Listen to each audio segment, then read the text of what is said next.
আকাশবাণী কলকাতা। খবর পড়ছি শুভব্রত মুখোপাধ্যায়। বিশেষ খবর। প্রধানমন্ত্রী নরেন্দ্র মোদী বলেছেন, ভারত প্যারিস জলবায়ু চুক্তির নির্ধারিত মাপকাঠি ছাপিয়ে যাবে। রাষ্ট্রসংঘের মহাসচিব বিশ্ব উষ্ণায়নের বিপর্যয় থেকে রক্ষা পাবার জন্য প্রতিটি দেশকে জরুরি অবস্থা জারি করতে অনুরোধ জানিয়েছেন। 2001 সালের সংসদ ভবন আক্রমণের বর্ষপূর্তিতে রাষ্ট্রপতি, উপরাষ্ট্রপতি, প্রধানমন্ত্রী এবং স্বরাষ্ট্রমন্ত্রী নিহত নিরাপত্তা কর্মীদের স্মৃতির উদ্দেশ্যে শ্রদ্ধা জানিয়েছেন। উত্তর 24 পরগনার হালি শহরের নিহত বিজেপি কর্মী খুনের ঘটনায় পুলিশ 3 অভিযুক্তকে গ্রেপ্তার করেছে। দেশে করোনা সংক্রমণ থেকে আরোগ্যের হার বেড়ে দাঁড়িয়েছে 94.93%। করোনা সংক্রমণ এড়াতে মাস্ক পরুন ও ঠিকভাবে পরুন, 2 গজ দূরে থাকুন, নিরাপদ দূরত্ব বজায় রাখুন, হাত ও মুখ পরিষ্কার পরিচ্ছন্ন রাখুন। আসছে বিস্তারিত খবরে। প্রধানমন্ত্রী নরেন্দ্র মোদী বলেছেন, ভারত শুধু যে 2015-র প্যারিস চুক্তি অনুযায়ী জলবায়ু পরিবর্তন সংক্রান্ত নির্ধারিত মাপকাঠি ছোঁবে তাই নয়, তাকে ছাপিয়েও যাবে। গতকাল রাষ্ট্রসংঘ, গ্রেট ব্রিটেন এবং ফ্রান্সের সঙ্গে যৌথভাবে আয়োজিত জলবায়ু উচ্চাশা শিখর সম্মেলন 2020-তে ভাষণ দিতে গিয়ে শ্রী মোদী বলেন, 2014-এ দেশে সৌরবিদ্যুৎ উৎপাদন ক্ষমতা ছিল 2.63 গিগাওয়াট, চলতি বছরে তা 36 গিগাওয়াটে পৌঁছেছে। প্রধানমন্ত্রী আরও বলেন, জীব বৈচিত্র্য রক্ষা ও অরণ্যভূমি বাড়ানোর লক্ষ্যেও দেশ যথেষ্ট সাফল্য অর্জন করেছে। প্যারিস জলবায়ু সম্মেলনের 5ম বর্ষপূর্তি উপলক্ষে গতকাল এই ভার্চুয়াল সভার আয়োজন করা হয়েছিল। রাষ্ট্রসংঘের মহাসচিব অ্যান্টোনিও গুটেরেস বিশ্ব উষ্ণায়নের বিপর্যয়ের হাত থেকে রক্ষা পাবার জন্য প্রতিটি দেশকে জরুরি অবস্থা জারি করে দ্রুত কার্যকর ব্যবস্থা নেবার আহ্বান জানিয়েছেন। গতকাল তিনি প্যারিস জলবায়ু চুক্তির 5ম বর্ষপূর্তি উপলক্ষে অনলাইন ভাষণে G20ভুক্ত দেশগুলির সমালোচনা করে বলেন, তারা কম কার্বন নিঃসরণ হয় এমন জ্বালানির তুলনায় জীবাশ্ম জ্বালানির পিছনে অনেক বেশি খরচ করছে। মহাসচিব আরও বলেন, ইতিমধ্যে 38টি দেশ জলবায়ু সংক্রান্ত জরুরি অবস্থা জারি করেছে। 2001 সালের সংসদ ভবন আক্রমণের 19 বছর উপলক্ষে আজ রাষ্ট্রপতি রামনাথ কোবিন্দ, উপরাষ্ট্রপতি ভেঙ্কাইয়া নাইডু, প্রধানমন্ত্রী নরেন্দ্র মোদী, লোকসভার অধ্যক্ষ ওম বিড়লা, স্বরাষ্ট্রমন্ত্রী অমিত শাহ, প্রতিরক্ষামন্ত্রী রাজনাথ সিং, রাজ্যসভার বিরোধী দলনেতা গুলাম নবী আজাদ সংসদ ভবন চত্বরে শহীদদের স্মৃতির উদ্দেশ্যে পুষ্পার্ঘ্য অর্পণ করেন। প্রধানমন্ত্রী নরেন্দ্র মোদী বলেছেন, দেশ কখনোই এই কাপুরুষোচিত আক্রমণের কথা ভুলবে না। যারা সংসদ ভবনকে রক্ষা করতে গিয়ে প্রাণ দিয়েছেন, দেশবাসী সবসময় তাদের মনে রাখবে। কেন্দ্রীয় সরকার বলেছে, চলতি খরিফ মরশুমে এ পর্যন্ত 40,53,000 ধান চাষী ন্যূনতম সংগ্রহ মূল্যের সুবিধা পেয়েছেন, যার আর্থিক পরিমাণ 70,000 কোটি টাকারও বেশি। কৃষি মন্ত্রক জানিয়েছে, পাঞ্জাব, হরিয়ানা, উত্তরপ্রদেশ, তেলেঙ্গানা, উত্তরাখণ্ড, তামিলনাড়ু, চণ্ডীগড়, জম্মু ও কাশ্মীর, কেরালা, গুজরাট, অন্ধ্রপ্রদেশ, ওড়িশা, মধ্যপ্রদেশ, মহারাষ্ট্র এবং বিহারে মসৃণ গতিতে ধান সংগ্রহের কাজ চলছে। সংগৃহীত মোট 372 লক্ষ টনের মধ্যে 202 লক্ষ টন বেশি পাঞ্জাব থেকে সংগ্রহ করা হয়েছে বলে মন্ত্রক জানিয়েছে। উত্তর 24 পরগনার হালি শহরে গতরাতে বিজেপি কর্মী সৈকত ভাওয়ালের খুনের ঘটনায় পুলিশ আজ 3 জনকে গ্রেপ্তার করেছে। ধৃতদের ব্যারাকপুর আদালতে তোলা হচ্ছে। তাদের নাম সোমনাথ গাঙ্গুলি, সুদীপ্ত ঘোষ ও সুমন সাহা। 3 জনেরই নাম FIR-এ নথিভুক্ত হয়েছিল। উল্লেখ্য, নিহত বিজেপি কর্মী সৈকত ভাওয়াল হালি শহরের 9 নম্বর ওয়ার্ডের দলীয় বুথ কমিটির সভাপতি। গতকাল বিকেলে ওই ওয়ার্ডে বিজেপির গৃহ সম্পর্ক যাত্রা অভিযানে তিনি অংশ নেন। অভিযোগ, লিফলেট বিলি করার সময় দুষ্কৃতীরা তাকে ঘিরে ধরে লোহার রড ও লাঠি দিয়ে আক্রমণ চালায়। পুলিশ তাকে ও অন্য কয়েকজন আহত বিজেপি কর্মীকে উদ্ধার করে কল্যাণীর JNM হাসপাতালে নিয়ে গেলে চিকিৎসকরা সৈকতবাবুকে মৃত ঘোষণা করেন। বীজপুরের বিধায়ক তথা বিজেপি নেতা শুভ্রাংশু রায় অভিযোগ করেছেন, এই ঘটনার সঙ্গে তৃণমূল কংগ্রেস জড়িত। তিনি বলেন, অবিলম্বে ব্যবস্থা না নিলে বৃহত্তর আন্দোলন হবে। পরিকল্পিতভাবে হয়েছে।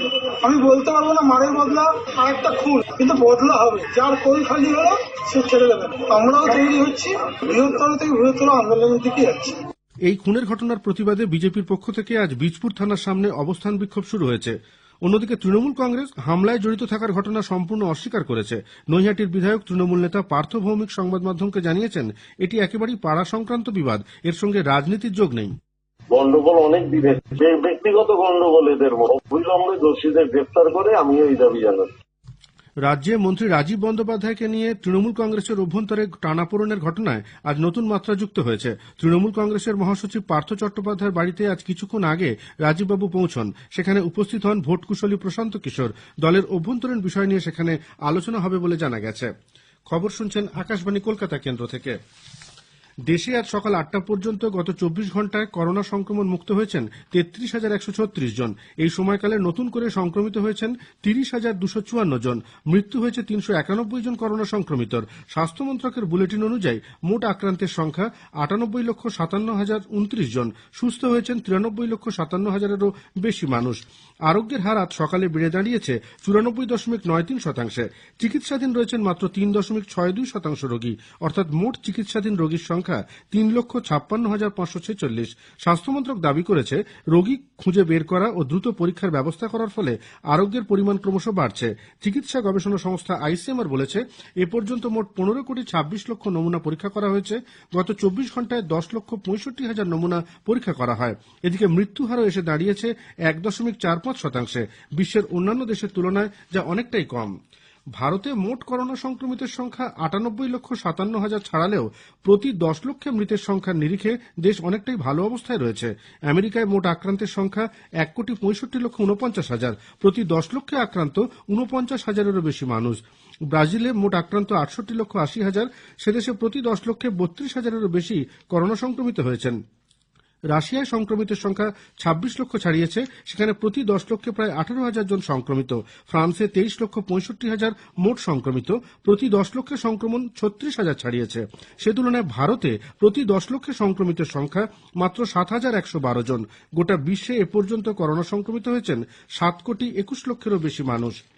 কেন্দ্রীয় স্বাস্থ্যমন্ত্রী হর্ষবর্ধন বলেছেন, আয়ুষ্মান ভারত প্রকল্পের ফলে দেশে প্রাথমিক, মধ্যবর্তী এবং সর্বোচ্চ স্বাস্থ্য পরিষেবার বৈপ্লবিক পরিবর্তন ঘটেছে। রোগ প্রতিরোধমূলক কর্মসূচির উপর বিশেষভাবে জোর দেওয়া হয়েছে। গতকাল সর্বজনীন স্বাস্থ্য দিবস উপলক্ষে আয়োজিত এক সভায় সভাপতির ভাষণে মন্ত্রী বলেন, আয়ুষ্মান ভারত এবং প্রধানমন্ত্রী জন আরোগ্য যোজনা, এই দুটি প্রকল্পের মাধ্যমে কোটি কোটি সাধারণ মানুষের কাছে স্বল্প খরচে চিকিৎসা পরিষেবা পৌঁছে দেওয়া সম্ভব হয়েছে। এ পর্যন্ত 1,45,000-এরও বেশি রোগী এর ফলে উপকৃত হয়েছেন। মুম্বাই পুলিশ আজ ভোরে তল্লাশি চালিয়ে ভুয়ো টিআরপি সংক্রান্ত মামলার জেরে রিপাবলিক টিভি নেটওয়ার্কের মুখ্য কার্যনির্বাহী আধিকারিক বিকাশ কাঞ্চন দানিকে গ্রেপ্তার করেছে। রিপাবলিক টিভির পক্ষ থেকে জানানো হয়েছে, আগাম জামিনের আবেদনের শুনানির একদিন আগেই পুলিশ তাকে গ্রেপ্তার করল। তারা অবকাশকালীন বেঞ্চে নতুন করে জামিনের আবেদন করবে। সংকটমুক্ত হলেন রাজ্যের প্রাক্তন মুখ্যমন্ত্রী বুদ্ধদেব ভট্টাচার্য। দক্ষিণ কলকাতার একটি বেসরকারি হাসপাতালে চিকিৎসাধীন বুদ্ধবাবুর সমস্ত শারীরিক সুস্থতার মাপকাঠি সন্তোষজনক। আজ সকালে তাঁর চিকিৎসার দায়িত্বে থাকা ডক্টর কৌশিক চক্রবর্তী জানান, প্রাক্তন মুখ্যমন্ত্রী বেশ ভালোই আছেন। আজ তার রাইলস টিউব ও ক্যাথিটার খুলে নেওয়া হবে। এরাজ্যে নারী নিরাপত্তা যথাযথ নয় বলে জাতীয় মহিলা কমিশন অভিযোগ করেছে। কমিশনের চেয়ারপারসন রেখা শর্মা গতকাল দুদিনের রাজ্য সফরে এসে বলেন, এখানে অবাধে নারী পাচারের মতো ঘটনা ঘটে চললেও প্রশাসন সক্রিয় নয়। তিনি রাজ্য পুলিশের মহানির্দেশকের পরিবর্তে কয়েকজন আধিকারিকের সঙ্গে বৈঠক করেন। পরে বলেন, গত 6 মাসে রাজ্যের নারী নিরাপত্তার সর্বশেষ পরিসংখ্যান নিয়ে প্রশাসনের তরফে তিনি সম্পূর্ণ তথ্য হাতে পাননি। প্রয়াত হয়েছেন প্রাক্তন সাংসদ রাধিকা রঞ্জন প্রামাণিক। তিনি দক্ষিণ 24 পরগনার মথুরাপুর কেন্দ্র থেকে 5 বার সাংসদ নির্বাচিত হয়েছিলেন। এছাড়া তিনি বেশ কয়েকবার বিধায়ক পদেও নির্বাচিত হন। গোড়ায় তিনি সিপিআইএম দলে থাকলেও পরে দলত্যাগ করেন। আজ সকালে বিধাননগরের বাড়িতেই পদার্থবিদ্যার প্রাক্তন এই অধ্যাপকের জীবনাবসান হয়। নির্ধারিত সময়ের আগেই টালা সেতুর কাজ শেষ হবে বলে পূর্ত দপ্তর মনে করে। 2022 সালের ফেব্রুয়ারি মাসের মধ্যেই এই সেতু সাধারণের জন্য খুলে দেওয়া সম্ভব হবে বলে ইঞ্জিনিয়াররা মনে করছেন। লকডাউন পর্ব চলাকালীন দ্রুত গতিতে কাজ এগোনোয় নির্ধারিত সময়ের আগেই ডানলপ এবং শ্যামবাজার এই দুদিকের অ্যাপ্রোচ রোড তৈরির কাজ প্রায় শেষ পর্যায়ে পৌঁছে গেছে। শিলিগুড়ি পুর নিগমের প্রশাসক মণ্ডলীর চেয়ারম্যান অশোক ভট্টাচার্য অভিযোগ করেছেন, রাজ্যের কয়েকটি পুরসভায় পুর প্রশাসনের সঙ্গে সম্পর্কহীন কয়েকজনকে নিয়ে প্রশাসক মণ্ডলী গঠন করা হচ্ছে।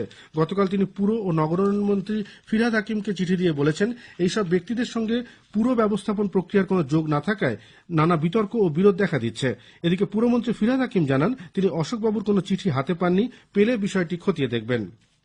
রাজ্যের আশা কর্মীদের বেতন সহ আর্থিক সুযোগ সুবিধা পুর স্বাস্থ্যকর্মীদের সমান করার সুপারিশ অর্থ দপ্তরের বিবেচনাধীন বলে জানিয়েছেন পুর ও নগরোন্নয়ন মন্ত্রী ফিরহাদ হাকিম। স্বাস্থ্যকর্মীদের অবসরের বয়স 65 করার বিষয়টিও খতিয়ে দেখা হচ্ছে বলে তিনি মন্তব্য করেন। এদিকে কলকাতা পুরসভা স্থির করেছে, কোনো পদে নিয়োগের ক্ষেত্রে ধর্মীয় পছন্দের কথা জানতে চাওয়া হবে না। গতকাল দুপুর 1:40 ভুলবশত পুরনো স্থানীয় সংবাদ সম্প্রচারের জন্য আমরা আন্তরিকভাবে দুঃখিত এবং ক্ষমা প্রার্থী। শেষ করার আগে খবরের বিশেষ কিছু অংশ আরও একবার। প্রধানমন্ত্রী নরেন্দ্র মোদী বলেছেন, ভারত প্যারিস জলবায়ু চুক্তির নির্ধারিত মাপকাঠি ছাপিয়ে যাবে। রাষ্ট্রসংঘের মহাসচিব বিশ্ব উষ্ণায়নের বিপর্যয় থেকে রক্ষা পাওয়ার জন্য প্রতিটি দেশকে জরুরি অবস্থা জারি করতে অনুরোধ জানিয়েছেন। 2001 সালে সংসদ ভবন আক্রমণের বর্ষপূর্তিতে রাষ্ট্রপতি, উপরাষ্ট্রপতি, প্রধানমন্ত্রী এবং স্বরাষ্ট্রমন্ত্রী নিহত নিরাপত্তা কর্মীদের স্মৃতির উদ্দেশ্যে শ্রদ্ধা জানিয়েছেন। খবর শেষ হলো।